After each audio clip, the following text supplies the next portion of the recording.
রাজ্যের সভাপতি ডক্টর সুকান্ত মজুমদার। সবাইকে নমস্কার এবং ধন্যবাদ আমাদের মিডিয়া ইনচার্জ তুষার ঘোষ মহাশয়কে। আপনারা জানেন বা শুনেছেন যে আমাদের মাননীয় মন্ত্রী সাধ্বী নীলাঞ্জনা জ্যোতি মহাশয়া আজকে আমাদের মাঝে উপস্থিত আছেন। তিনি মূল বক্তা। আমার কাজ গৌড় চন্দ্রিকা করা। আপনারা জানেন যে দিল্লিতে আমি একটি বিস্তৃত প্রেস কনফারেন্স করেছি। মাননীয় মন্ত্রীর পর আমাদের সম্মানীয় বিরোধী দলের নেতা শ্রী শুভেন্দু অধিকারী তিনি বাংলায় আপনাদেরকে সম্বোধিত করবেন। আপনারা জানেন যে মনরেগা নিয়ে, অর্থাৎ যেটাকে বাংলায় 100 দিনের কাজ বলে, সেই 100 দিনের কাজের বকেয়া নিয়ে একটা নাটক চলছে। প্রথমে আমরা দিল্লিতে নাটক দেখলাম, সেখানে ধর্নায় বিশ্ববিদ্যালয়ের অধ্যাপক তিনি গেছেন ধর্না দিতে, তার 100 দিনের কাজের টাকা বাকি। যারা দিনে 100 টাকা 100 দিনের কাজের যে মজুরি, তার থেকে বেশি টাকা বিউটি পার্লারে খরচ করে, সেরকম কিছু মেয়েদেরকেও ছবি দেখলাম আমরা। ওটা একটা ড্রামাবাজি চললো। এবং মাননীয় মন্ত্রী আগেও আপনাদেরকে বলেছেন, উনি যতবার বলেছেন যে তৃণমূলের সাংসদদেরকে আপনারা আসুন আমার সাথে কথা বলুন, কিন্তু তৃণমূলের সাংসদরা কথা বলতে রাজি হননি। আজকে এই পরিস্থিতি কেন হয়েছে, এর যদি মূলে যাই আমরা, যে 100 দিনের কাজে এমজিএনআরজি এর কাজে একের পর এক দুর্নীতির অভিযোগ উঠেছে। এই দুর্নীতিটা হতো না যদি রাজ্য সরকার কেন্দ্রের কথা মতো প্রতি জেলাতে দিশার মিটিং ডাকত। দিশার মিটিং এই বিষয়গুলো আলোচনা করার জায়গা ছিল। সেখানে যেহেতু এমপিরা থাকতেন, এমপি সভাপতি দিশার মিটিং এর, স্বাভাবিকভাবে বিজেপির যেহেতু 18 জন এমপি জিতেছিল, রাজ্য সরকার প্রথম থেকেই চায়নি যে দিশার মিটিং হোক। আর যদি এই দিশার মিটিং হতো তাহলে পরে কিন্তু আজকে এই ঘটনা ঘটতো না। সমস্ত কিছু কিন্তু ওখানেই আলোচনা করে সেখানেই আটকে দেওয়া যেত। আজকে মাননীয় মন্ত্রী বলবেন কয়েকটা জেলা ঘুরে ঘুরে 4 কোটি টাকার উদ্ধার করার কথা বলে গেছিল। 4 কোটি টাকা মুখের কথা না, জনগণের ট্যাক্সের টাকা। সেই টাকা উদ্ধার না করে, ফেরত না দিয়ে, কোনো এফআইআর না করে ড্রামাবাজি চলছে। আজকে রাজভবন এবং হাইকোর্ট সংলগ্ন এলাকা, যে এলাকায় 144 ধারা জারি থাকে, আমরা এই প্রশ্ন ছুড়ে দিতে চাই রাজ্য বিজেপির তরফ থেকে যে 144 ধারার মধ্যে কিভাবে অভিষেক ব্যানার্জি অবস্থান বিক্ষোভ করছেন 144 ধারা ভেঙে? পুলিশ কি তাকে রিটেন পারমিশন দিয়েছে? যদি দিয়ে থাকে সেই পারমিশনের কপি দিতে বলুন। কোন অধিকারে দিয়েছে রাজ্যের ডিজি পুলিশ? দ্বিতীয় কথা, যদি উনি আইন ভেঙে করে থাকেন, অর্থাৎ রাজ্য পুলিশ পারমিশন দেয়নি 144 ধারা ভেঙে সেখানে সভা করার, তারপরে যদি উনি করে থাকেন, তাহলে ওনার বিরুদ্ধে জিডি হওয়া উচিত, জেনারেল ডায়েরি হওয়া উচিত কমসে কম। তো জেনারেল ডায়েরি কি অভিষেক বন্দ্যোপাধ্যায়ের বিরুদ্ধে হয়েছে? বা ওই মঞ্চে যারা ছিলেন তার স্ত্রী থেকে শুরু করে তাদের বিরুদ্ধে হয়েছে কি? সেই প্রশ্নের উত্তর রাজ্য পুলিশকে দিতে হবে। যদি না দেয়, তাহলে আগামী দিনে ডিএ প্রার্থীরা যদি গিয়ে ওখানে অবস্থান বিক্ষোভ করে, তাহলে রাজ্য পুলিশ কিন্তু তাদের বাধা দিতে পারবে না। যদি বিজেপি মনে করে যে বিজেপির রাজ্য নেতৃত্ব, আমাদের বিরোধী দলনেতা এবং অন্যান্যরা, আমাদের সাংসদ বিধায়ক, তারা যদি রাজভবনের সামনে অবস্থান বিক্ষোভ শুরু করে যে কামদুনির বিচার কেন হলো না, এই পুলিশ কিন্তু তখন 144 ধারার কথা কিন্তু বলতে পারবে না। আমরা জানতে চাই যে সেক্টরিয়াল ল কি পশ্চিমবঙ্গে করা হচ্ছে নাকি, যে সুকান্ত মজুমদার শুভেন্দু অধিকারীর জন্য 144 ধারা থাকবে, অভিষেক বন্দ্যোপাধ্যায়ের জন্য 144 ধারা থাকবে না? এর উত্তর রাজ্য পুলিশকে দিতে হবে। এবার আমি মাইক আমাদের মাননীয় মন্ত্রী শ্রীমতী নীলাঞ্জনা জ্যোতিজির হাতে তুলে দেব। উনি আপনাদের সামনে বিস্তৃতভাবে কেন্দ্র সরকারের যে পয়েন্ট, কেন্দ্র সরকারের যে বক্তব্য, সেই বক্তব্য আপনাদের সামনে তুলে ধরবেন। ধন্যবাদ। सबसे पहले मैं महिषासुरमर्दिनी माँ काली को प्रणाम करती हूँ और आप सबका मैं बहुत बहुत अभिनंदन करती हूँ। कलकत्ता की इस पावन धरा पर जहाँ माँ भागीरथी आकर के समुद्र में अपने आप को समर्पित किया, ऐसे पावन पवित्र भूमि में नेता प्रतिपक्ष और मेरे प्रदेश के अध्यक्ष सहित सभी पदाधिकारियों के बीच में, मैं आपके बीच में मजबूरी में मुझे आना पड़ा। 2 दिन पहले टीएमसी के नेताओं ने कहा कि हमारा प्रतिनिधि मंडल आपसे मिलना चाहता है। विषय पूछा गया कि किस विषय को लेकर मिलना है। उन्होंने कहा मनरेगा को मिलना है और केंद्र सरकार हमारे साथ सौतेला व्यवहार कर रही है। हमने कहा आइए, मैं सिर्फ दिल्ली टीएमसी के प्रतिनिधि मंडल से ही मिलने के लिए गई थी। मेरे पास बहुत काम था, काम छोड़ करके गई थी। मैंने कहा आप अपना तय कर लीजिए कितने लोग मिलेंगे। उन्होंने कहा हम 5 लोग मिलेंगे क्योंकि ज्यादा लोग में बातचीत नहीं हो पाएगी। मनरेगा में जो गड़बड़ियां हुई हैं हम अपने तथ्य रखेंगे। 15 मिनट के बाद वापस मेरी पीएस अनुरमा जी और मेरे एडिशनल पीएस सौरव जी लगातार संपर्क में थे। एडिशनल पीएस के हमारी पीएस के रूम में आकर के वार्तालाप हो रही थी। फिर बोले हम लोग 10 लोग मिलेंगे। तो मैंने कहा 10 लोग आ जाइए, मुझे कोई आपत्ति नहीं है। फिर बोले हम जनता के साथ आएंगे। मैंने कहा भाई आपने जो इशू उठाया है मनरेगा का, आपके सेक्रेटरी बैठे, आपके प्रदेश के मंत्री बैठे और दोनों के बीच में वार्तालाप होनी चाहिए। जहां गड़बड़ियां की है उनको आप पूरा करिए, हम पैसा देने के लिए तैयार हैं। फिर 15 मिनट के बाद 7 बजे के लगभग मेरे पास सूचना आती है कि नहीं पहले जनता मिलेगी, क्योंकि इनके कार्यकर्ता गए हुए थे। मैंने कहा नहीं, जिस विषय को लेकर के मेरे पास आप बैठे हैं पहले उस विषय पर आपके डेलीगेट जो आपका आया हो उसके साथ में बैठ के बात करूंगी। फिर बाद में आधे घंटे बाद 7:30 के बाद मेरे पास सूचना आती है कि हम सारे सांसद मिलेंगे। मैंने कहा पूरे सांसद आ जाइए, मुझे कोई दिक्कत नहीं है। मैंने तत्काल अपने ऑफिस में व्यवस्था करवाई कि सारे सांसद आ रहे हैं। फिर उसके बाद महुआ मित्रा जी मेरी पीएस के रूम में जाती हैं और कहती हैं मैं अकेले मिलूंगी। मैंने कहा अकेले तो आप कभी भी मिल सकती हैं, मिलने की मनाही नहीं है, लेकिन आज जो जिस विषय को लेकर के आप प्रतिनिधि मंडल लेकर के आए हैं, पूरा प्रतिनिधि मंडल आपका बैठे और बातचीत हो। फिर उसके बाद डोलो गई, उसके बाद राज्यसभा सांसद बहन गए कि हम अलग से मिलेंगे। मैंने कहा आज मैं किसी से अलग से नहीं मिलूंगी, आज सामने टेबल में बैठ के वार्तालाप होनी है मनरेगा को लेकर के। फिर मेरे पास 8 बजे सूचना आती है कि हम पूरे सांसद आ रहे हैं।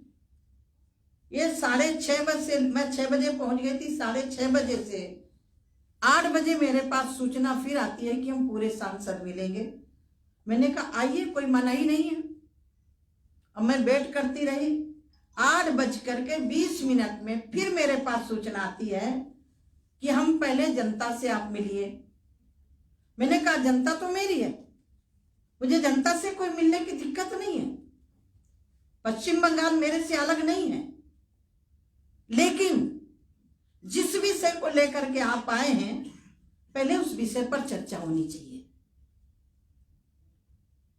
8:25 पर इन्होंने कहा कि हम जनता से आप नहीं मिलेंगे तो हम नहीं मिलेंगे।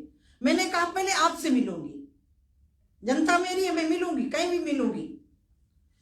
जिस तरह से महुआ मित्रा जी ने माननीय मोदी जी को मेरे को झूठा बोला, इसीलिए मुझे अपने ऑफिस की वीडियो बनवानी पड़ी। मैं 2.5 घंटा ऑफिस में बैठी रही। यदि मुझे मिलना नहीं होता तो मैं अपना काम छोड़ के दिल्ली क्यों पहुंचती, मैं ऑफिस में इंतजार क्यों करती। यदि मेरे अंदर कोई कमी थी तो मुझे इंतजार नहीं करना चाहिए था। मेरे को बोला गया कि पीछे गेट से चली गए। मैं 4 नंबर गेट से हमेशा जाती हूँ। 4 नंबर गेट के पास मेरा ऑफिस है। 4 नंबर में ही आती हूँ, जाती हूँ। मुझे लग रहा है कि टीएमसी की नींव झूठ बोलने से ही खड़ी है। क्यों? जब ये टीएमसी की नेता ममता बनर्जी ने कम्युनिस्टों के खिलाफ आवाज उठाई थी, उस समय इन्होंने कहा था कि मेरी सरकार आएगी तो कम्युनिस्टों के गुंडे जेल में होंगे। लेकिन हमारे उत्तर प्रदेश में नारा लगाया गया था कि मायावती ने नारा दिया था कि जब हमारी सरकार आएगी तो हमारी गोली गुंडों की छातियों में होगी।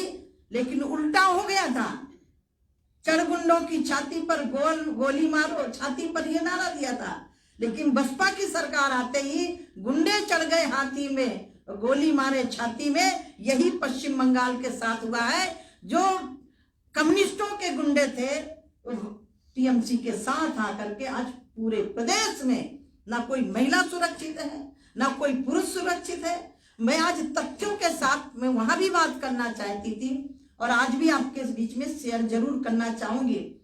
यदि हमारा पक्षपात करने का इरादा होता, हमारी पश्चिम बंगाल की हमारी जनता यदि पक्षपात करने का तरीका होता तो आप 9 साल बनाम 9 साल का रिकॉर्ड भी आप रिकॉर्ड करिएगा। मैं आपसे अनुरोध करती हूं, जिस सरकार मनरेगा का विषय लेकर के जिस सरकार में ये साजिद है, मनमोहन सिंह जी की सरकार में, और ये एक्ट 2005 में आया था, 4 में इनकी सरकार बनी, 5 से लेकर के 14 तक कितने साल होते हैं? 9 साल होते हैं।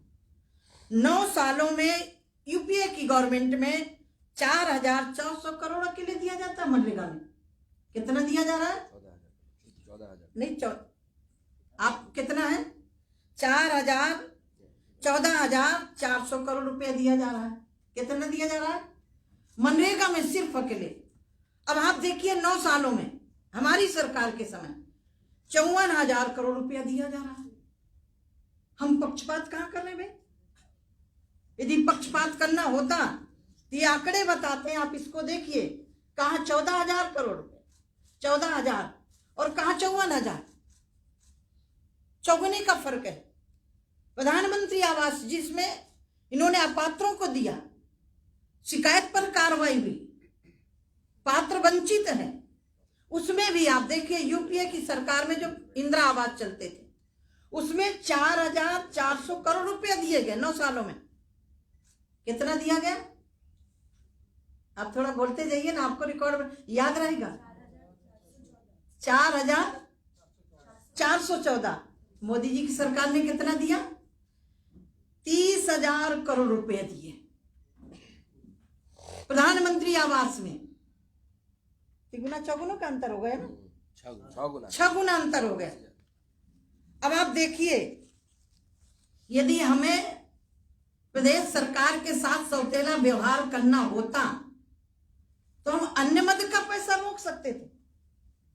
मनरेगा में गड़बड़ियां हुई 2020, 2019, 19, 20, 21 लगातार 3 साल पत्र लिखे गए।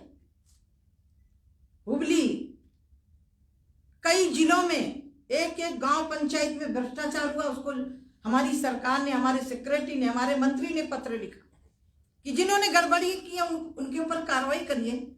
कोई कार्रवाई नहीं हुई। मैं आपको इसलिए पूरा डेटा लेकर के आई हूं। टीएमसी के लोगों ने कहा कि साध्वी जी भग गई, हमसे मिली नहीं। मैं आज पश्चिम बंगाल में आई हूं, जहां भी उनको बैठना हो मेरे साथ बैठ करके वार्तालाप करें। यदि वो चाहें ग्रामीण विभाग के मंत्रालय में बैठना हो तो मैं वहां भी बैठने के लिए तैयार हूं मैं, क्योंकि पूरा प्रारूप लेकर के आई। लेकिन उनको बात नहीं करनी, उनको पश्चिम बंगाल की जनता को बेवकूफ बनाना है, नौटंकी करना है। दूसरा विषय, मुझे उम्मीद थी कि ममता बनर्जी जी महिला है, इस पश्चिम बंगाल में महिलाओं के लिए सशक्तिकरण का काम कर रही होंगी। लेकिन जब मैंने अपने मंत्रालय से पूरा विषय मंगवाया तो आप कल्पना करिए, वर्ष 2014 के पहले इस प्रदेश में आवास कितने बने थे। और आज मोदी जी की सरकार में 2014 के बाद लगभग 45 लाख मकान हमने दिए हैं।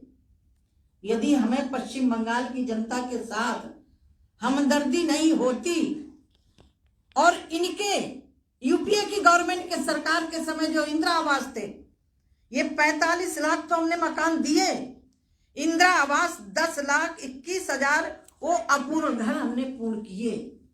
यदि हमें पैसा नहीं देना होता तो हम ये नहीं कर सकते थे।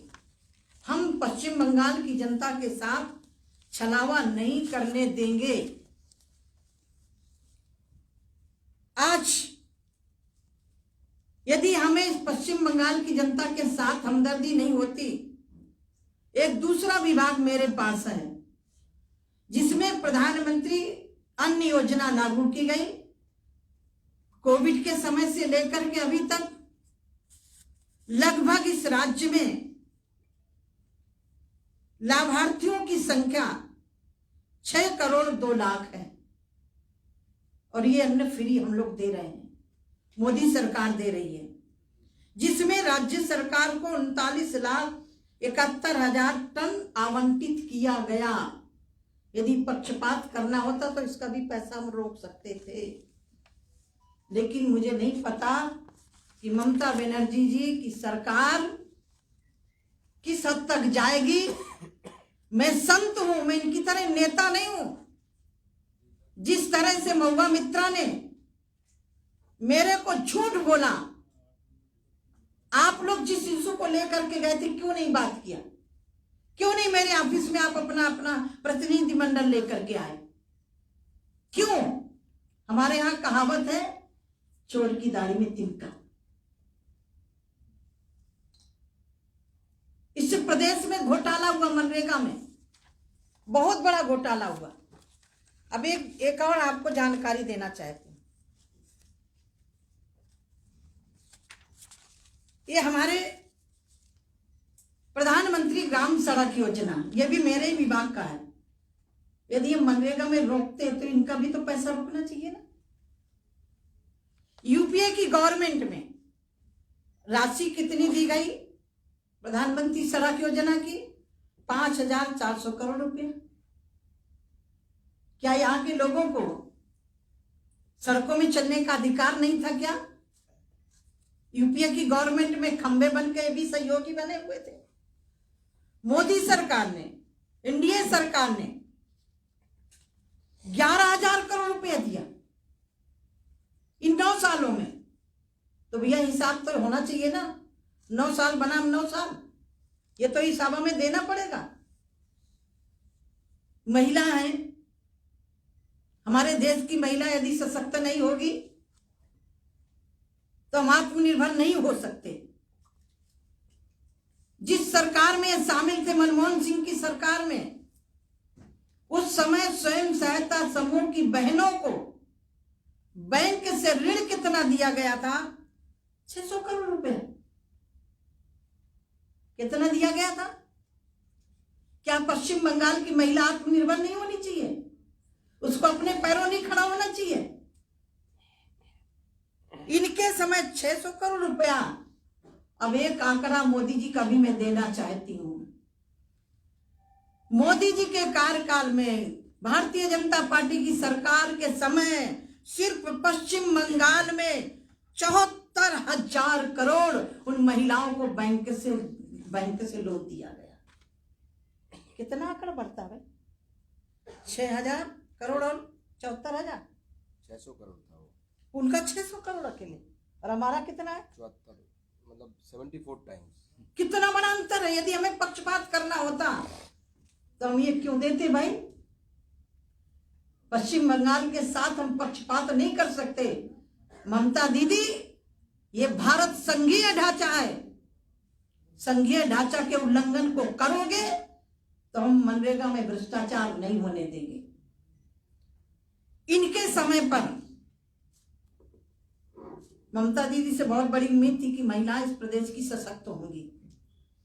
2014 से पहले सिर्फ 48,000 दीदियां जुड़ी थी स्वयं सहायता समूह से। और आज मोदी जी की सरकार में वर्तमान में केंद्र की सरकार की सहयोग से 11 लाख दीदियां पश्चिम बंगाल में बैंकों से ऋण लेकर के काम कर रही हैं। एक और निधि राष्ट्रीय सामाजिक सहायता कार्यक्रम के तहत जारी की जाती है। इनके समय क्या तब मनरेगा का पैसा नहीं मांगना चाहिए था? राष्ट्रीय सामाजिक पैसा नहीं मांगना चाहिए था? इनके समय 3,685 करोड़ रुपया के लिए दिया गया। मेरी सरकार ने, मोदी सरकार ने 3,000 के बजाय 7,000 करोड़ रुपया दिया। आप कैसे आरोप लगा सकते हैं? यही कारण है कि दिल्ली में ये चर्चा करने से भगे, क्योंकि इनके पास भ्रष्टाचार के अलावा कोई सबूत नहीं था। यदि इनको वार्ता करना था, मैं 2.5 घंटे बैठी रही, 6 बजे से लेकर के 8:30 बजे तक मैं इनकी प्रतीक्षा करती रही। और यदि मुझे इनसे सामना नहीं करना होता तो पश्चिम बंगाल में मैं आती नहीं। मैं आज भी कहना चाहती हूं, आप सबूत के आधार पर अपने सिक्योरिटी को लेकर के, अपनी सरकार को लेकर के आइए। हम पश्चिम बंगाल की जनता को निराश नहीं होने देंगे, लेकिन जो फर्जी जॉब कार्ड बने हैं उनको तो आपको निकालना ही पड़ेगा। बिना काम के पैसा निकाला गया है, बिना काम के अपने कार्यकर्ताओं को जो मनरेगा का पैसा दिया है तो उसका हिसाब तो देना ही पड़ेगा। हमारा 3 बार केंद्रीय दल जांच करने आया, सहयोग नहीं किया, फिर भी जांच करने गए, अनियमितताएं पाई गई। हमने आग्रह किया, जिन्होंने गड़बड़ियां की हैं उनके खिलाफ कार्रवाई करिए, अपना पैसा ले जाइए। हद होती है भाई।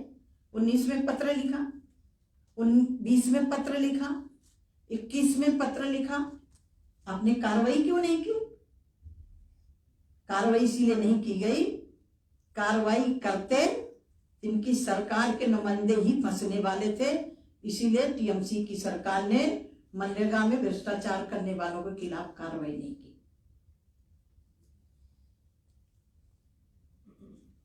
अब मैं आपको एक आंकड़ा और दे रही, 2 जिलों का अकेले दे रही हूं, ठीक है? क्योंकि ये कहते हमने भ्रष्टाचार नहीं किया, हमें मनरेगा का पैसा दिया जा। पूर्व बर्धमान जिले में 6 पंचायतें एवं हुगली में 7 पंचायतों में गड़बड़ियां। इन 2 जिलों में अकेले 4 करोड़ 84 लाख रुपया की वसूली है। हमारे दल ने, हमारी जांच टीम ने अनुशंसा की थी, आग्रह किया था कि इसका हिसाब होना चाहिए, जांच होनी चाहिए, नहीं किया। और जांच के नाम से क्या हुआ मालूम है आपको? एक सरपंच के खिलाफ अकेले कार्रवाई हुई, एक ग्राम सेक्रेटरी के खिलाफ कार्रवाई हुई, और वो भी जब 2022 दिसंबर में रिपोर्ट दी गई।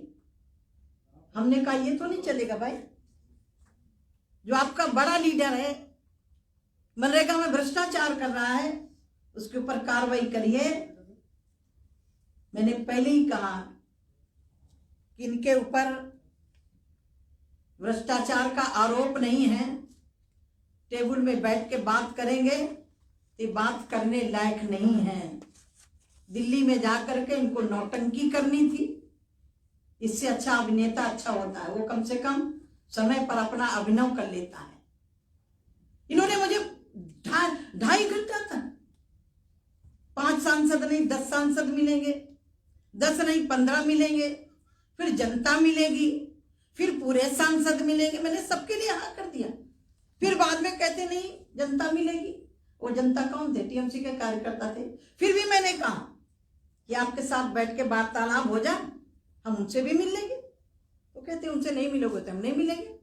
फिर 2:30 8 बजे जो मैंने कुर्सियां डलवाई थी, इसीलिए मैंने प्रारूप रखा था कि मैं 2.5 घंटे अपनी ऑफिस में बैठे वेट करती रही।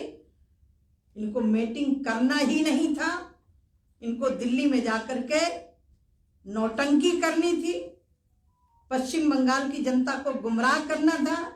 जनता है, सब जानती है कि इन्होंने कितना बड़ा घोटाला किया है। बंगलो आवास बना के दोगे आप? प्रधानमंत्री आवास को बंगलो सड़क करके दोगे आप? जिनके पक्के मकान है उनको आवास दोगे? प्रधानमंत्री आवास उसके लिए है जिसके पास फूस की झोपड़ी है, उसको देने के लिए है।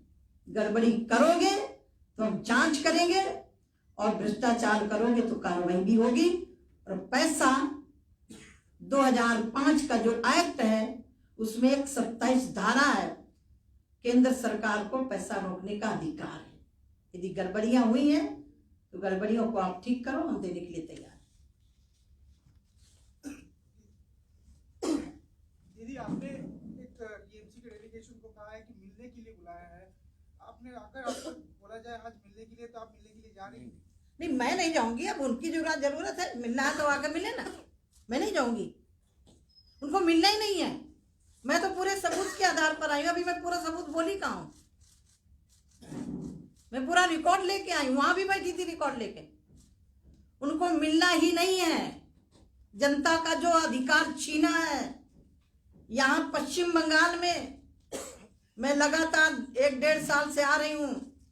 जिस तरह से यहाँ गरीबों का गला काटा जा रहा है, जिस तरह से यहाँ, मेरा प्रदेश है, मेरे प्रदेश में भी अभी पंचायत के चुनाव हुए, मेरे प्रदेश में भी विधानसभा के चुनाव हुए। विधानसभा के चुनाव के समय तो मैंने कहा था ममता दीदी से, आइए आप लड़िए, लड़ाइए अपने लोगों को, हम पूरा संरक्षण देंगे। लेकिन यहाँ पश्चिम बंगाल में यदि कोई दूसरे दल का झंडा लेके चलता है तो उसके घर को जला दिया जाएगा। एक कारगिल में युद्ध करने वाला हमारा नौजवान बैरकपुर में, उसके घर को एक एक तिनका तोड़ा गया, बर्तन तोड़े गए, उसके घर में जलता हुआ सिलेंडर फेंका गया। ये पश्चिम बंगाल है जहां को दूसरे दल के झंडा लेके चलने वाले के खिलाफ कार्रवाई की जाती है। ये प्रजातांत्रिक देश है, ये तानाशाही नहीं है।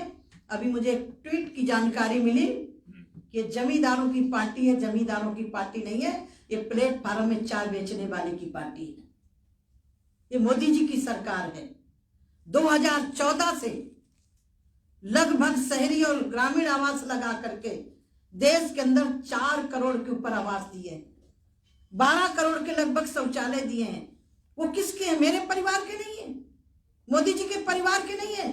मोदी जी पूरे देश को अपना परिवार मानते हैं, इसलिए गरीब को छत दी, गरीब को शौचालय दिया, गरीब को गैस चूल्हा दिया, गरीब को हम सब कुछ दे रहे हैं, राशन दे रहे हैं। मेरे को कहा गया कि झूठ बोल रही है। महुआ मित्रा, जिस दल में तुम हो, झूठ की न्यूज से वो दल धड़क खड़ा हुआ है। साध्वी जी, तृणमूल कांग्रेस की तरफ से ये बोला जा रहा है कि वो लोग जो धरना मंच में अभी बैठे हुए हैं और वो वहां पे आने के लिए आह्वान बुला रहे हैं आपको कि आप वहां पे आइए। पार्टी फोरम होता है, एक सरकार टू सरकार जब बात होती है तो टेबल होता है, वो उसके लिए विषय अलग होता है। मैंने वही कहा था दिल्ली में कि सरकार टू सरकार, जनता के बीच में बात नहीं होती है।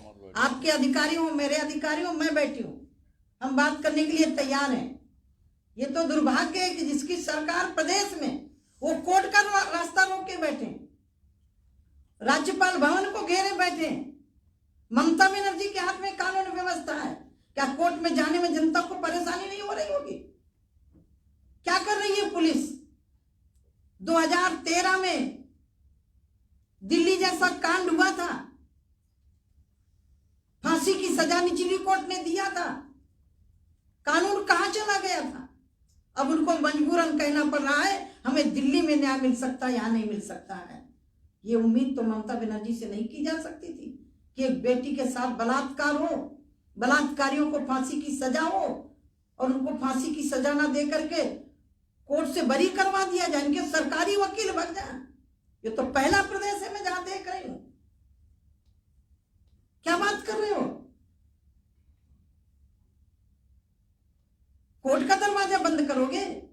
आम जनता के लिए धरना दोगे वहां बैठ करके? कोर्ट का दरवाजा तो गरीब अमीर सबके लिए होता है। उस रास्ते को रोक के बैठोगे? ये सरकार टू सरकार बात धरने में नहीं होती है, सरकार टू सरकार तो टेबल में बैठ के होती बात। আগে হয়ে যাক, কমপ্লিট হয়ে যাক, তারপর প্রশ্ন করুন। কমপ্লিট হয়ে যাক, মাঝখানে প্রশ্ন করুন। सरकार टू सरकार जो बात हो रहा था वो अभी पॉलिटिकल हो गया। हमने नहीं पॉलिटिकल ना नहीं, उस दिन आप ले लेते तो आज मैं तो बैठी थी भाई। अब मैं क्या बता रही हूँ आपको, पहले उन्होंने 5+6 बोला, फिर बोले हम 10 लोग आएंगे, मैंने कहा 10 लोग आ जाइए। फिर बोले हम जनता के साथ आएंगे, मैंने कहा भाई ये एक इशू है मनरेगा को लेकर के, ये सरकार टू सरकार बात होगी, जनता से मैं बाद में मिलूंगी। जब मैंने ये कह दिया तो फिर बोले हम पूरे सांसद आएंगे, तो हमने कहा पूरे सांसद आ जाओ, पूरे मंत्री आ जाओ। जब मैंने ये कह दिया, पूरी छूट दे दी, तो फिर बोले कि पहले जनता से मिलिए। तो पलटे तो वो लोग हैं, मैं थोड़ी पलटी हूँ, मैं आज भी नहीं पलटी हूँ। आज भी उनको बैठ के बात करना हो तो मेरे ऑफिस में आके बात कर ले, मैं आज भी तैयार हूँ। लेकिन उनको बातें नहीं करनी थी, उनको शुद्ध रूप से अपने कारनामों को छुपाना था। जिस प्रदेश के साथ हुआ है, गरीबों के साथ हो रहा है। आज भी हम मनरेगा का पैसा गरीबों को देने के लिए तैयार हैं, लेकिन जिन्होंने मनरेगा में भ्रष्टाचार किया है, फर्जी जॉब कार्ड बनाए हैं, उनको पहले निकाले उससे, और गरीबों के लिए काम के लिए हम आज भी तैयार हैं। साध्वी जी, मनरेगा प्रकल्प का जो 27 नंबर धारा है, उसके लिए आप भविष्य के लिए रुपया बंद कर सकते हैं, पर तृणमूल का कहना ये है जो काम हो गया उसके लिए क्या अर्थ रोक दिया जा सकता है? ये तो आइन का खिलाफ जो काम किया। अच्छा एक बात ये बताइए, जिसको जॉब कार्ड नहीं दिया आप उसको जॉब कार्ड दिए, फेक जॉब कार्ड, जो काम नहीं कर सकता है, जिनके मकान है, नौकरी है। अब मुझे तो मेरे अध्यक्ष ने बताया कि आपका ये मेरा भी जॉब कार्ड बन गया था। अब आप बताइए, ऐसे लोगों को जॉब कार्ड बना करके आप फर्जी निकालोगे तो हमें रोक लगाना पड़ेगा कि नहीं लगाना? ये मनरेगा तो शुद्ध रूप से उसको है जिसको कहीं काम ना मिल रहा हो, अपने गांव में काम करना चाहे तो उसके लिए है।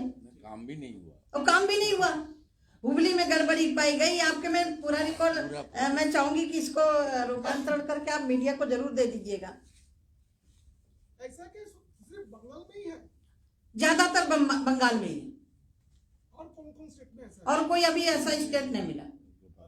अगर इस पे कोई मैलप्रैक्टिसेस या फिर कोई घोटाला हुआ है तो क्या, जैसे शुभेंदु ने और सुकांत साहब ने दोनों ने कहा था कि एक सेंट्रल एजेंसी का इन्वेस्टिगेशन होना चाहिए, आपके दफ्तर को लिखा गया था, तो क्या उस पे आप इसको सीरियसली ले रही हो कि एक सीबीआई इन्वेस्टिगेशन इस पे हो सकता है या फिर होगा? देखिए, मनरेगा में एक रूल है जिसको कोर्ट के आदेश से सीबीआई गठित होगी, ठीक है। दीदी, तृणमूल धरना मंच से बोल रहे हैं, आप सब भाग रहे हैं तृणमूल को देख के। तृणमूल वाले भग रहे हैं, नौटंकी करने गए थे, मेरे टेबल में क्यों नहीं आए, मेरे ऑफिस में क्यों नहीं आए?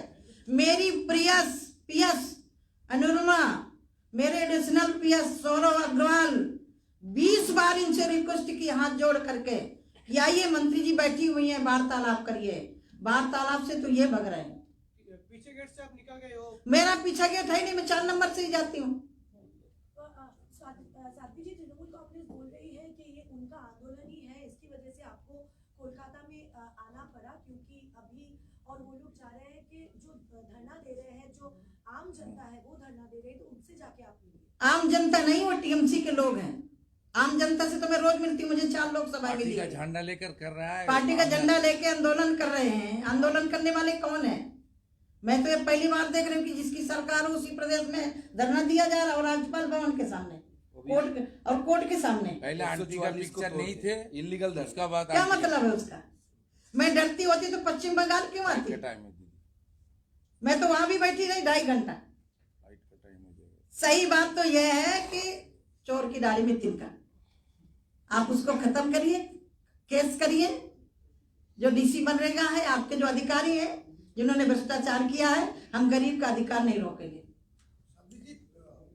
तृणमूल का कहना है कि 20 लाख कुल मिलाकर 20 लाख लोग वो काम किए हैं 2021 के पहले, वो काम करने के बाद उसको जो मजूरी है। मैंने आपको पहले बता दिया, 19 में, 20 में, 21 में हमने लेटर लिखा, जिन्होंने गड़बड़ियां की उनके ऊपर कार्रवाई करिए, कार्रवाई नहीं की। ये उनका कहना है कि जो काम अब उनका पूरा मैं मानूंगी क्या? मैं अपना कागज भी तो देखूंगी। मेरा कागज, मेरा ऑफिस क्या बोल रहा है, मेरे ऑफिस से कितना पैसा गया और क्या भ्रष्टाचार कितना हुआ, भी तो मैं रखूंगी ना सामने।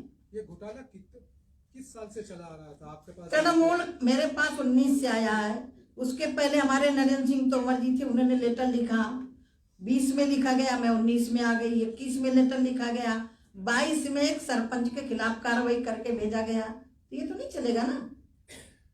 सरपंच की हैसियत है आपके पश्चिम बंगाल में भ्रष्टाचार करने की, बिना बड़े अधिकारी के। मैं बस इतने कहना चाहती हूँ, मैं यदि मेरे अंदर कोई चोर नहीं है तो मैं खुलेआम बोलने आई हूँ पश्चिम बंगाल में। मैं ये प्रेस दिल्ली में बैठ के कर सकती थी, मैं पश्चिम बंगाल में इसीलिए आई हूँ। महुआ मित्र ने मुझे झूठ बोला और पीछे से गेट, मेरा 4 नंबर गेट है जहां मैं अपने ऑफिस में आती हूँ, और जहां से मैं जाती हूँ उसी 4 नंबर गेट से जब इन्होंने कह दिया कि हम सांसद नहीं मिलेंगे जब तक हमारे कार्यकर्ताओं से नहीं मिलोगी, तो मैंने कहा मैं सांसदों से मिलूंगी, अपने मंत्रियों से आपसे मिलूंगी, मैं पहले जनता से नहीं मिलूंगी। इन्होंने जब मना कर दिया तब मैं 8:30 बजे उठ के गई हूँ।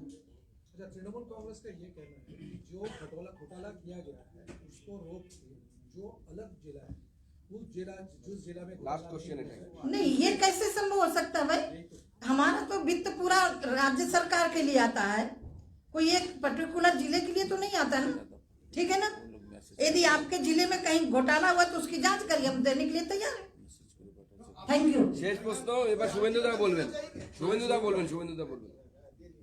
ওখানে ধর্নার নামে একটা নাটক হচ্ছে আর মেসেজ করে আপনাদেরকে প্রশ্ন পাঠাচ্ছে, আপনারা কেউ কেউ করছেন, সে অধিকার ওদেরও আছে আপনারও আছে।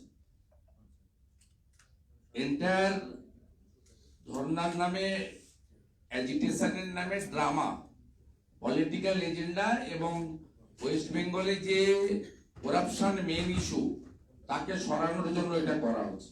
আমি মাননীয় মন্ত্রীকে, আমাদের সুশ্রী সাধ্বী নিরঞ্জন জ্যোতিজিকে পশ্চিমবঙ্গের সমস্ত মানুষের পক্ষ থেকে অভিনন্দন জানাবো। তিনি একজন সাহসিনী এবং তিনি একজন রাষ্ট্রবাদের পক্ষে লড়াই করা সন্ত। তাকে অপবাদ দেওয়া হয়েছে তিনি নাকি পালিয়ে গেছেন, দেখা করেননি।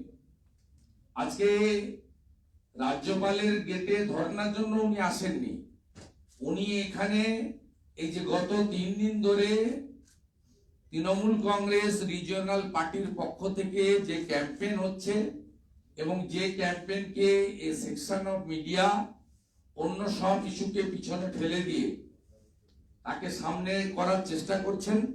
আর আমাদের মাননীয় রাষ্ট্রমন্ত্রী মহোদয়া পিছনের দরজা দিয়ে চলে গেছেন, এইসব কথা এখানে প্রচার করা হচ্ছে, তার উত্তর তিনি ক্যাটেগরিক্যালি আজকে দিয়ে দিয়েছেন। এবং তৃণমূল কংগ্রেসের উচিত একজন মাতৃশক্তির সম্পর্কে মিথ্যা বলার জন্য আজকে ক্ষমা চাওয়া, কারণ তিনি এক্ষুনি বলেছেন যে আমার এক্সিট এন্ট্রান্স 4 নম্বর গেট দিয়ে হয়, আমার কোনো ব্যাক ডোর বা ব্যাক এক্সিট নেই। এত বড় মিথ্যে একজন সন্তের সম্পর্কে বলেছে, এর জন্য তৃণমূল কংগ্রেসের ক্ষমা চাওয়া উচিত।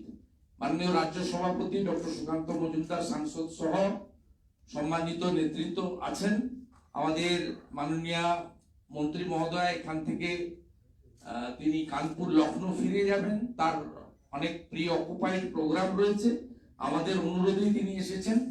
আমি বেশি কথা শুধু বলবো না, আমি আপনাদের একটা ফর্ম দেখাচ্ছি যে চোররা কিভাবে ধরা পড়েছে। ইতিমধ্যে আপনারা জানেন যে আমরা পুরো তথ্য দিয়ে বলেছি যে কত কার্ড এন্ট্রি হয়েছিল। আপনার মানে 1/11/2022 আগেও বলেছি, আবার রিপিট করছি, 3,88,86,457, এটা অ্যাজ পার MIS। এখান থেকে 30 সেপ্টেম্বর 2023 দাঁড়ালো 2,56,13,432, 1,32,73,025টি কার্ড বাতিল হলো আধারের সঙ্গে লিঙ্ক করতে গিয়ে। এর মধ্যে জেনুইন গ্রাউন্ডে বাদ গেছে 23,50,000, মারা গেছেন, কাজ করতে আগ্রহী নয় ইত্যাদি। 1 কোটিরও বেশি ফেক জব কার্ডে অ্যাপ্রক্স 7,000 কোটি টাকার বেশি ড্র করে নেওয়া হয়েছে, যারা মাইনর এজ, যাদের বাড়িতে মাল্টিপল নাম্বার অফ কার্ড বিভিন্ন ব্যাংকে করে, এমনকি মাইগ্রেন্ট লেবার যিনি হায়দ্রাবাদে বা সুরাটে বা মুম্বাইতে আছেন, তাদের IFSC কোর্টেও টাকা পাঠানো হয়েছে, এমনকি নবগ্রাম মুর্শিদাবাদে বাংলাদেশের লোক কাজ করে টাকা তুলে নিয়ে চলে গেছে, এমন উদাহরণও আছে। তাই এটা একটা বড় স্ক্যাম। আমরা যেমন মাননীয় মন্ত্রী মহোদয় গিরিরাজ সিংজি এবং সম্মানীয় মন্ত্রী আমাদের সাধু নিরঞ্জন জ্যোতিজিকে একাধিক চিঠি আপনি দেখবেন যে 2021 সালের পর থেকে, 21-এর আগে আমাদের মাননীয় সাংসদরা নরেন্দ্র তোমারজিকে করেছিলেন 19 থেকে 21, 21-এর পর থেকে আমি বিরোধী দলনেতা হিসেবেও করেছি, মাননীয় রাজ্য সভাপতি করেছেন, একাধিক বিধায়ক সাংসদরা করেছেন। তার ফলে বারে বারে এখানে ইন্সপেক্টিং টিম এসেছে এবং যে আপনার অ্যানামেলি গুলো ছিল, ফ্রড গুলো ছিল, রেকটিফাই করার জন্য, টাকা ফেরতের জন্য, কনসার্নিং যারা ইনভলভ তাদের এগেইনস্টে এফআইআর করার জন্য বারে বারে সেন্ট্রাল গভর্নমেন্ট বলা সত্ত্বেও এরা করেনি। ফাইনালি আমরা এটাকে চাই, আমরা খুব পরিষ্কার চাই যে নিশ্চিতভাবে সেন্ট্রাল ব্যুরো অফ ইনভেস্টিগেশনের ব্যাপারে মাননীয় মন্ত্রী বলেছে আইনে আছে, কোর্ট অর্ডার দিলে করতে পারেন। আমি ইতিমধ্যে as a leader of opposition with the concurrence from our party আমি অলরেডি পিল করেছি উইথ অল ডকুমেন্টারি এভিডেন্স। 3-4টে হিয়ারিং কলকাতা হাইকোর্টের প্রধান বিচারপতির ওখানে হয়ে গেছে এবং আমরা ওখানে লিগ্যাল ব্যাটেল করছি। আমরা এই চুরি যারা করেছে তাদেরকে পশ্চিমবাংলার গরিব মানুষ জেলে দেখতে চাই। আমি মাননীয় মন্ত্রীকে আমি এবং আমাদের স্টেট ইউনিটের পক্ষ থেকে রিকোয়েস্ট করতে চাই যে আপনারা অরিজিনাল এবং ফেক একে সেগ্রিগেশন করার জন্য স্পেশাল অডিট বা ক্যাগ অডিট করুন। এবং শুধু তাই নয়, যে লোকেদের টাকা ডিমান্ড করছে, ইতিমধ্যে গতকাল পশ্চিমবঙ্গ সরকারের পঞ্চায়েত দপ্তরের যিনি কমিশনার আছেন এমজি এনআরজিএস এর, তিনি একটা প্রোফর্মা ছাপিয়ে সব জায়গায় নামিয়েছেন, গ্রাম পঞ্চায়েত স্তরে, বিডিও স্তরে। তাতে বলা হচ্ছে 6/10/2023 এই সার্কুলার দিচ্ছেন commissioner Mahatma Gandhi NRGS government of West Bengal. তাতে বলছেন serial number, district, block, gram panchayat, village name, name of worker whose payment is pending, job card number, mobile number. এই যে ডাটা কালেকশন আপনারা করছেন, এই ডাটা কালেকশন কেন করছেন? কারণ চুরিটা ভারত সরকার সংশ্লিষ্ট দপ্তর এবং পশ্চিমবঙ্গ ভারতীয় জনতা পার্টি ধরেছে বলে। এবং আমরা খুব দায়িত্ব নিয়ে মাননীয় মন্ত্রীকে অনুরোধ করতে চাই যে আপনি স্পেশাল অডিট টিমকে দিয়ে শুধু একটা জিনিস আপনি দেখে নিন, এফটিও তে টাকা ট্রান্সফার কাদের হয়েছে। এফটিও যদি আপনি অ্যাসেসমেন্ট করতে পারেন তাহলে পশ্চিমবঙ্গে কত টাকা ফেক জব কার্ডের নামে তৃণমূল কংগ্রেস টাকা লুট করেছে এবং ভাই ভাতিজার কাছে টাকা চলে গেছে, এটা পরিষ্কার ভাবে এসে যাবে। এটা আমাদের বক্তব্য। আমরা চাই অরিজিনাল জব কার্ড হোল্ডার এবং অরিজিনাল যারা কাজ করেছেন সেটাকে অ্যাসেসমেন্ট করে একদম দুধ থেকে জলটাকে বের করে দিয়ে যারা ভ্রষ্টাচারী তাদের বিরুদ্ধে একেবারে কঠিন এবং কঠোর অ্যাকশন, টাকা উসুল করা, তাদেরকে জেলে পাঠানো এবং সাথে সাথে অরিজিনাল জব কার্ড হোল্ডারদেরকে চিহ্নিত করে তাদেরকে নতুন করে কাজের ব্যবস্থা করুক। ভারতীয় জনতা পার্টি কখনোই টাকা আটকানোর কথা বলেনি, চুরি আটকানোর কথা বলেছি। আজও আমরা ওই জায়গায়, আমি আমাদের স্টেট প্রেসিডেন্ট আমাদের জিএসরা আছি, in presence of honourable MoS, তিনি আমাদের দলেরও নেত্রী। পশ্চিমবঙ্গে তিনি গত 1.5 বছর ধরে 4টি লোকসভা ক্লাস্টারে কাজ করছেন, গ্রামে গ্রামে ঘুরছেন। তিনি তাদের কাছে হাম্বেল আপিল যে চুরি ভ্রষ্টাচারী আমরা আটকাতে চাই, আমরা কখনোই টাকা আটকাতে চাই না। আর ভাইপোর নেতৃত্বে যেটা হচ্ছে সেটা কমপ্লিটলি মুখ্যমন্ত্রী পিছন থেকে করাচ্ছেন। এক হচ্ছে ভাইপোর এন্টার ফ্যামিলি, তারা করাপশন কেসে ইনভলভ হয়ে গেছে। 6 তারিখে তার পরিবারকে ডেকেছিল, আজকে 7 তারিখে তার পরিবারকে ডেকেছিল, 9 তারিখে তার পরিবারকে ডেকেছে, 11 তারিখে তার পরিবারকে ডেকে এখান থেকে দৃষ্টি ঘোরানোর জন্য এই কাজটা করা হয়েছে। আমি দিল্লির চ্যাপ্টারটা আর বলছি না, মাননীয় গভর্নরের চ্যাপ্টারটাও যদি দেখেন, মাননীয় গভর্নর পশ্চিমবঙ্গের একটা বড় অংশে এই মুহূর্তে বন্যা প্লাবিত, হুগলি প্লাবিত একটা বড় অংশ, হাওড়া জেলার উদয়নারায়ণপুর প্লাবিত, বাঁকুড়ার সোনামুখী প্লাবিত এবং সিকিমের জন্য কালিম্পংয়ে বিশেষ করে সেখানে মানুষ দুর্ভোগের মধ্যে আছে। এই সরকার এত সংবেদনশীল, তারা এই বন্যা ত্রাণ মনিটরিং না করে, বন্যার্ত এলাকায় মানুষের পাশে না দাঁড়িয়ে, তারা শুধুমাত্র চুরি দুর্নীতির হাত থেকে বাঁচানোর জন্য এই কাজ করছে। প্রথমে বলা হলো গভর্নর সাহেবকে ডেপুটেশন এবং কি সব দাবি নিতে হবে। গভর্নর সাহেব দার্জিলিং ডেকে পাঠালেন, ওরা 3 জন প্রতিনিধি পাঠালো। যখন গভর্নর সাহেব এগ্রি করে গেলেন যে আমি 3 জনের সঙ্গে মিট করবো, একই জিনিস উনি করেছেন, 5 জন আসুন, 10 জন আসুন, অল এমপি শুড কাম, একই জিনিস সেন্ট্রাল গভর্নমেন্টও করেছে। তখন মঞ্চে দাঁড়িয়ে বলা হলো 3 জন মিট করুক আর যাই করুক, আমি যতক্ষণ না মিট করছি গভর্নর হাউস কলকাতায়, ততক্ষণ আমাদের এই সোকল ড্রামাবাজি চলবে। তার মানে উদ্দেশ্যটা কি? উদ্দেশ্যটা হচ্ছে বলছে অষ্টমীর দিনও এখানে বসে থাকবো। উদ্দেশ্যটা হচ্ছে যে সেন্ট্রাল গভর্নমেন্টের ইনভেস্টিগেটিং এজেন্সি বা জুডিশিয়ারি যাতে কোনোভাবে এই টেন্টেড পলিটিক্যাল লিডারকে এবং ফ্যামিলিকে টাচ করতে না পারে। This is the hidden agenda of the Trinamool Congress. এটাই হচ্ছে ওদের আসল এজেন্ডা। আমরা এর তীব্র প্রতিবাদ করছি এবং সাথে সাথে মাননীয় ভাইপো মহোদয় বারবার বলেছেন যে যদি আপনার আমাদের একটাও ভুয়া নাম আমাদের আবাসে দেখিয়ে দিতে পারে, তাহলে তিনি নাকি অনেক কিছু করে ফেলবেন। আমি এখানে পরপর 5টা নাম উনাকে বলতে চাই।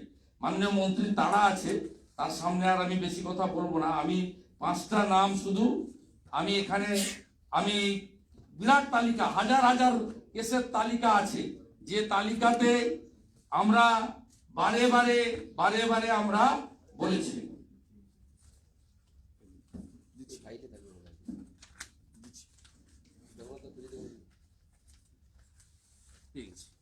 আপনাদের কাছে আমি তো প্রথম কথা বলি আপনাকে, আমরা মাননীয় মন্ত্রীকে 21 সাল থেকে, এটা অনেকেই করেছেন, এমএলএসরা করেছেন, এনজিওস করেছেন, এমপিসরা করেছেন, পলিটিক্যাল ফাংশনারি আমাদের মন্ডল প্রেসিডেন্ট থেকে স্টেট পার্টি করেছে, মোর্চা করেছে, কমন পিপুলকে এলিগেশন দিয়েছেন, সাধারণ লোক দিয়েছেন, হিউম্যান রাইটস অর্গানাইজেশন দিয়েছেন, গরিব বাড়ি পাচ্ছে না।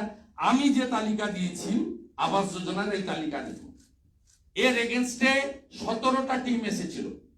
আমার প্রত্যেকটা allegation as a leader of opposition on behalf of BJP, আমার সব অ্যালিগেশনকে বলা হয়েছে your allegation is absolutely valid.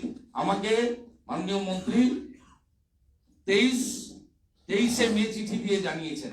আমি আপনাদের কাছে পড়ে দিতে চাই, মাননীয় মন্ত্রী তারা আছে, আমি 5টা নাম পড়ে দিতে চাই। Serial number 1, list number 235, ID number 128538377, Subedar Tala booth, Abhijit Pandey, is a civic volunteer and mother is ICDS worker and has Pakka house. Serial number 2, ID number 128554263, same booth, এটা একটা বুথের বলছি, Himanshu Bag has started hardware business after obtaining loan from SQS, is also a beneficiary of several government program. তারপরে Subodh Pandey has already been allotted Pakka house and is owner of land and farmland. তারপরে অনিল চন্দ্র Pandey, retired school teacher and is currently pensioners. আপনি কত হিসাব নেবেন? লক্ষাধিকের বেশি ভুয়া আবাস যোজনার নাম তোলা হয়েছে দুটো কারণে। একটা হচ্ছে টিএমসি লিডার, তাকে বাড়ি পাইয়ে দেওয়া হয়েছে প্রধানমন্ত্রীর 1,25,000 টাকা, আর সেকেন্ডলি হচ্ছে এক্সচেঞ্জ অফ 20,000 30,000 টাকা কাটমানি বেশ কিছু লোককে বেআইনি ভাবে ঘর পাইয়ে দেওয়া হয়েছে এবং তালিকায় ছিল মোট 33 লক্ষের বেশি, 17 লক্ষ লোককে বাদ দেওয়া হয়েছে। আমরাও ভারতীয় জনতা পার্টির পক্ষ থেকে পুজোর পরে আবাস যোজনার বঞ্চিত লক্ষ মানুষকে কলকাতায় জমায়েত করব। আমি রাজ্য সভাপতিকে বলবো তিনি সবার সঙ্গে আলোচনা করে ডেট এবং কর্মসূচি ঘোষণা করবেন। 17 লক্ষ অ্যাকচুয়াল বেনিফিশিয়ারি পশ্চিমবঙ্গ থেকে আবাস যোজনায় বাদ গেছে। আর তৃণমূলের civic volunteers, teacher, retired railway employee already allotted 2-3 times beneficiary, they are enjoying Awas Yojana. এই ফেক লিস্টের এগেইনস্টে আমাদের লড়াই। এবং মাননীয় মন্ত্রী মহোদয়া যেভাবে বীরাঙ্গনার ভূমিকায়, যাকে বলা হয়েছিল পশ্চিমবঙ্গের মাটিতে গত দুদিন ধরে, পিছনের দরজা দিয়ে পালিয়ে গেছেন। পিছনের দরজা দিয়ে পালিয়ে যাওয়ার লোক মা ভবানী নয়। मैं बुंदेलखंड की हूँ। बुंदेलखंड की हमारी जुझारू लीडर है, शांत है, देश की शान है, मान है। माता जी ने खुद आकर जिस तरीके से मुंह तोड़ जवाब दिया, ये भ्रष्टाचारी, परिवारवादी और तुष्टीकरण की राजनीति करने वाला टीएमसी कोई पार्टी नहीं है, एक कंपनी है। उसके खिलाफ जिस तरीके से आज आंकड़े की साथ कंपनी को ही घाटा लग रहा है ना, इसलिए परेशान है। कंपनी का खिलाफ उन्होंने जिस तरीके से आवाज उठाई, माता जी नवरात्रि का बाद आप आइए, जितना भी आवास योजना से यहाँ का आदमी को बेनिफिट नहीं मिला, शौचालय के रुपया आप दिया 72 लाख इन वेस्ट बंगाल, 12,000 करके मोदी जी दिया, ये शौचालय तक भी खा लिया। इतना गंदा पार्टी है। इसलिए आप आइए, जो बेनिफिशियरी को नहीं मिला आपका बेनिफिट, हमारे यहाँ यूपी में कहते लैट्रिन खा गए, उसका साथ आपका हम लोग बिग रैली करके आप भाषण करेंगे और सबका ज्ञापन आपको लेना पड़ेगा। और जो एक्चुअल बेनिफिशियरी है सबको आवास योजना, शौचालय, हर घर नल से जल सब आपको देना पड़ेगा। ठीक है? बिल्कुल बिल्कुल बिल्कुल। अब विशेष বন্ধুদা একটা বিষয় একটু বলবেন। মমতা বন্দ্যোপাধ্যায় জাস্ট একটা টুইট করেছে, বলছেন যে আমরা ভিখিরি নয়, সিকিমে অর্থ বরাদ্দ করলেও পশ্চিমে কেন্দ্রের সাহায্য করা হচ্ছে না, ক্ষোভ প্রকাশ করছে, এখন বলছেন ভিখারি নয়। আমি প্রথম কথা বলি, 21শে জুলাই পিসি ভাইপো দুজনেই বলেছিলেন কোনো টাকা নেব না। এখন টাকার জন্য নাকের জল, চোখের জল, দিল্লি থেকে কলকাতা কাঁদুনি গাইছেন, 1 নম্বর।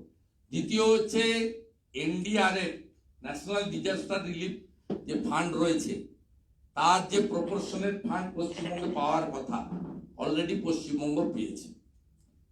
সিকিমের সঙ্গে পশ্চিমবঙ্গে যেটুকু ক্ষয়ক্ষতি হয়েছে তার তুলনা করে চলে না। ওনারা এই সুযোগে আরো কিছু টাকা লুট করতে চান। মোদিজি 3750 কোটি টাকা আমফানে দিয়েছিলেন। আমফানের টাকা কিভাবে লুট করেছে কলকাতা হাইকোর্টের হস্তক্ষেপে ক্যাগ রিপোর্টে বলে দিয়েছে কিভাবে আমফানের টাকা লুট হয়েছে। উনি লুট করতে চান, ভারত সরকার লুটেরাদেরকে টাকা দিতে চান না।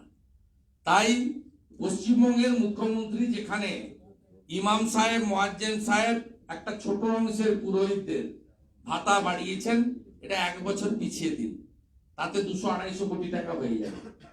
তিনি 301 কোটি টাকা পুজোর চাঁদা দিয়েছেন। আমরা মুখ্যমন্ত্রীকে বলবো, যার কাছে এত টাকা আছে, যিনি 20 কোটি টাকা ফিনান্স থেকে ড্র করে স্পেনে ঘুরে এলেন, খেলার মেলা করে এলেন, তার কাছে অনেক টাকা আছে, তিনি সামলে নিতে পারবেন, আমরা আশা করি। কংগ্রেস এবং সিপিএম এর পক্ষ থেকে বলা হচ্ছে কেন্দ্রীয় মন্ত্রী বঙ্গে ছুটে আসা বা অভিষেক বন্দ্যোপাধ্যায়ের ধর্ণা সবটাই একই নাটকের, একই চিত্রনাট্যের রূপ, সব সেটিং। না, কেন্দ্রীয় মন্ত্রী আসতেন না। কেন্দ্রীয় মন্ত্রী পশ্চিমবঙ্গে এমনিতেই সব মাসে 4 দিন 5 দিন আসে, উনি প্রচারে থাকেন না। উনি নীরবে নিভৃতে গ্রামে দলের কাজ, দেশের কাজ, সরকারের কাজ করে যান। তিনি আজকে অ্যাপিয়ার হয়েছেন এই কারণে, कार्बाइड दिए पाकानो नेता, তিনি भाग गया, पीछे से भाग गया, पीछे दरवाजा से भाग गया, इसका मुंह तोड़ जवाब देने के लिए উনি বলতে এসেছেন যে কৃষি ভবনের পিছনে কোনো দরজা নেই। পিসি মিথ্যাবাদী সবাই জানতো, ভাইপোটা তো চোর সবাই জানে। ভাইপোটা যে মিথ্যা কথা পিসির গুণটা নিয়েছে, এইটা বলার জন্য সন্ত এখানে এসেছেন, আর কোনো কাজের জন্য। Thank you. अरे दीदी का फ्लाइट है, वो कानपुर जाना पड़ेगा। बस एक आखिरी में आप सबको बहुत बहुत धन्यवाद। और मैं बुंदेलखंड की ना, ठीक है, खूब लड़ी मर्दानी, वो तो झांसी वाली रानी थी। मैं उस एरिया से हूँ, मैं चोर दरवाजे से भागने वाली नहीं हूँ, मैं सामना करने वाली हूँ। भारत माता की जय।